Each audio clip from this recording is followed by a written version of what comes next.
सचिन पायलट पदयात्रा कर रहे हैं। अशोक गहलोत महंगाई राहत कैंप के दौरे कर रहे हैं। वसुंधरा राजे का भी दौरा जारी है। राजे ने पिछले दिनों अपने कट्टर विरोधी बेनीवाल के गढ़ में ही सभा कर डाली। ऐसे में अब बेनीवाल भी कहां चुप बैठने वाले हैं।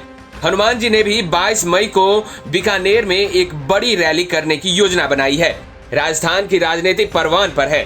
कांग्रेस बीजेपी का मिशन 2023 जारी है। कांग्रेस में तो अशोक गहलोत और सचिन पायलट के बीच ही जंग छिड़ गई है। इधर खुद पर मिलीभगत का आरोप लगने के बाद वसुंधरा राजे भी पूरे एक्शन में आ चुकी है। महारानी ने नागौर में वीर तेजाजी महाराज के मंदिर में माथा टेका, उसके बाद अपने विरोधियों पर प्रहार शुरू कर दिए। वसुंधरा को अशोक गहलोत और सचिन पायलट से कहीं ज्यादा गुस्सा शायद हनुमान बेनीवाल पर आ रहा है, क्योंकि जो बात सालों से बेनीवाल कहते आ रहे थे उस बात पर अशोक गहलोत ने खुद ही सच्चाई वाली मुहर लगा दी है। गहलोत से मिलीभगत के आरोपों से महारानी इस कदर लाल हो गई कि सारा गुस्सा हनुमान जी पर उतर गया है। बेनीवाल के गढ़ में घुसकर खरनाल की जनसभा में महारानी ने ऐलान कर दिया है कि वो अपने विरोधियों की छाती पर पैर रखकर फिर से सत्ता में वापसी करेंगी। जब आप लोग ने तय कर लिया है कि अपनी घटी है, क्योंकि न डरते हैं न हटते हैं और छाती के ऊपर पैर रखकर आएंगे तो यह बदलाव लाकर ही छोड़ेंगे। वसुंधरा के आने से पहले बेनीवाल उन पर हमलावर थे, लेकिन राजे को कोई फर्क नहीं पड़ा। वो नागौर आई और तेजाजी के दर्शन भी किए।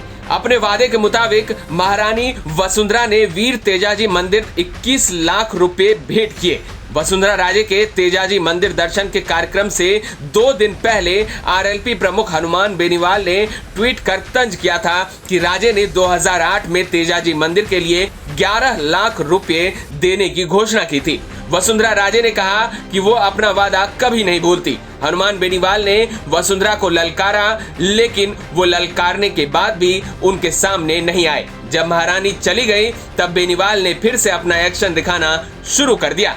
कहने लगे कि इतना जोर लगाने के बाद भी महारानी के दर्शन के लिए बस 1000-1500 लोग ही आए थे।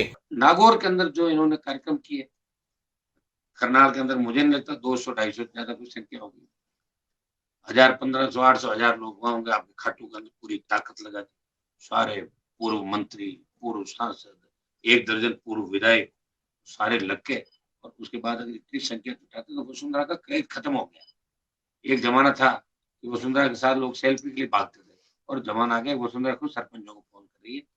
और तो और तमाम जिले के एसटी शीटर, पासा के अभियुक्त, डोडा पोस्ट के कारोबारी, शराब के ब्लैक के जो दारू बेचते हैं और भूमाफिया, सारे अपराधी वसुंधरा को घेरे हुए थे वहां घेरे थे कि मैडम पे कोई हमला नहीं हो जाए। कौन हमला करा था वसुंधरा पे? घने लोग सड़कों पर निकलते, कौन सड़कों पर आने जाने के लिए पड़े, या किसी ने कहा भी नहीं कि वसुंधरा को नहीं आने देंगे। ये जरूर कहा था मैंने कि 11 लाख रुपए जो 2008 के अंदर बोले थे, उस मंच में मैं भी था, बीजेपी के अंदर था, और हमसे भी पैसे की घोषणा कराई। हमने सेकंड डे पैसा दे दिया हर आदमी ने।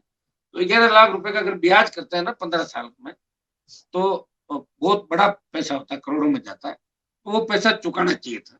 ये बात मैंने जरूर कही थी। हनुमान बेनीवाल भी 22 मई को बीकानेर में किसानों की एक बड़ी सभा करने वाले हैं। बेनीवाल ने कसम खाई है कि इस बार उसी के साथ दोस्ती करेंगे जो बीजेपी और कांग्रेस का दुश्मन होगा। आरोप है कि वसुंधरा ने नागौर आते ही हनुमान बेनीवाल का एक बड़ा नुकसान भी करवा दिया। खरनाल पहुंची वसुंधरा के स्वागत में आरएलपी से जुड़े कई नेता भी फूल माला लेकर पहुंचे थे। बताया जा रहा है कि खिवसर में पूर्व सीएम राजे ने आरएलपी से उप प्रधान बने राम सिंह बागड़िया को दुपट्टा पहनाकर बीजेपी ज्वाइन करवा दी। इस पर जब सवाल पूछा गया तो जवाब देते वक्त हनुमान जी की खीज साफ नजर आ रही है।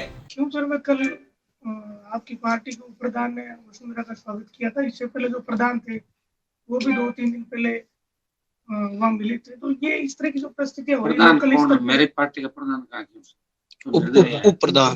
उप प्रधान और पहले जो आपके समर्थक थे, ये प्रधान और उप प्रधान ऐसा है। ये तो क्या पंचायत समिति के मेंबर होते हैं। ये लड़का जो जीता है, जीता कांग्रेस पार्टी से था, मेरे पास आया, मैंने उप प्रधान बना दिया। अब वसुंधरा चला गया, कल वापिस यहाँ दिख जाए। ये तो घूमते रहते हैं, बच्चों का क्या। इनका कोई पॉलिटिकल वजूद नहीं लोगों का।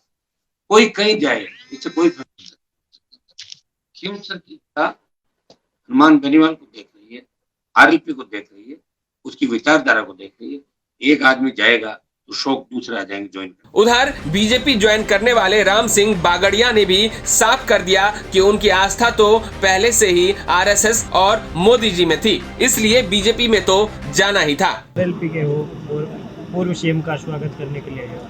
देखिए ऐसी कोई बात नहीं है। मेरा तो क्या कॉलेज समय से मैं तो संघ से जुड़ा हुआ था पहले से भी, और उस वक्त जब कॉलेज टाइम के थे तब उस वक्त के नरेंद्र मोदी अभी जो भारत के प्रधानमंत्री है, उस वक्त के गुजरात के सीएम थे, उस वक्त भी हमारा उनके साथ बैठना जुलना था। तो हमारी विचारधारा उनके साथ वैसे मिलती जुलती है।